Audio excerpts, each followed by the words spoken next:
Yo, what's up? My name's Nick. I'm a photographer, videographer, and video editor based out of Seattle, and just wanted to kind of break down a cool shoot that I recently worked on. So normally you probably know me as a guy who shoots a lot of outdoor related content, and typically that's what I do. I would say I'm most comfortable going out into a super wet rainforest in Washington with a small crew, my cameras, and just capturing kind of some authentic lifestyle imagery out in the outdoors. But this one was kind of the opposite of that. But I think projects that push you out of your comfort zone can really challenge you and take you to the next level creatively. And for that reason alone, I was really pumped for this project and was super on board for this shoot.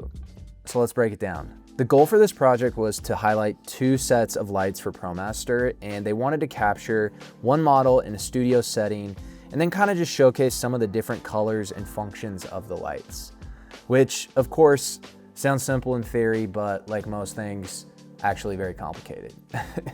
So the first step was I created a mood board, and the point of this mood board was to basically just find outfit inspiration, poses, and any type of lighting setup that I thought could be cool for this setting. And from there, I started breaking down some of the specific lights and lighting setups I wanted to capture, along with some of the just different camera settings that I really wanted to make sure I was nailing on the shoot day. For this shoot specifically, I wanted to try out some slow shutter photography. And this is when you turn down your shutter to either 1/5 or 1/6, and then you have either your subject move or you kind of jitter or shake or kind of twist the camera. And the point of this is you get some really cool kind of motion blur that's captured in camera. So it's kind of capturing all that light before the shutter really closes, and you get these really cool kind of creative looking shots.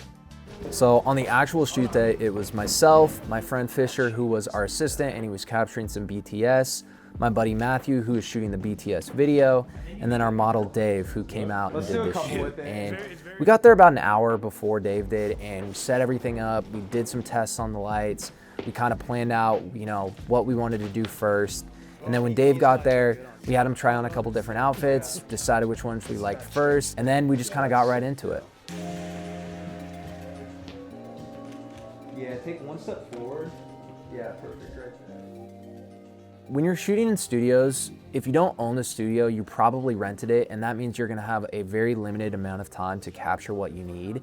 And this was another reason I really wanted to put a lot of time and effort into that mood board beforehand, was to create poses and reference images that I could show my model on the day of the shoot and quickly convey, here's my vision for what I want. This is the pose I want. This is kind of the look we're going for. It just made that communication with the model a lot faster and easier.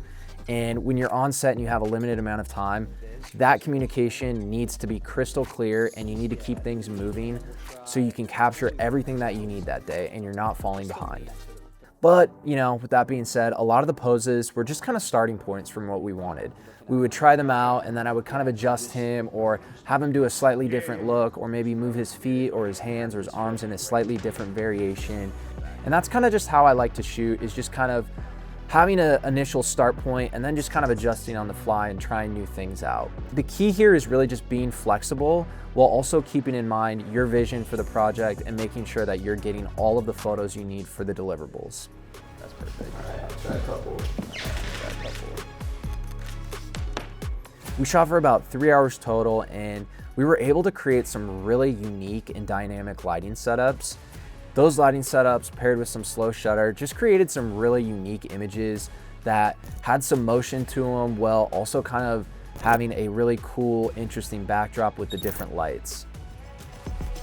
Getting some cool. Oh yeah.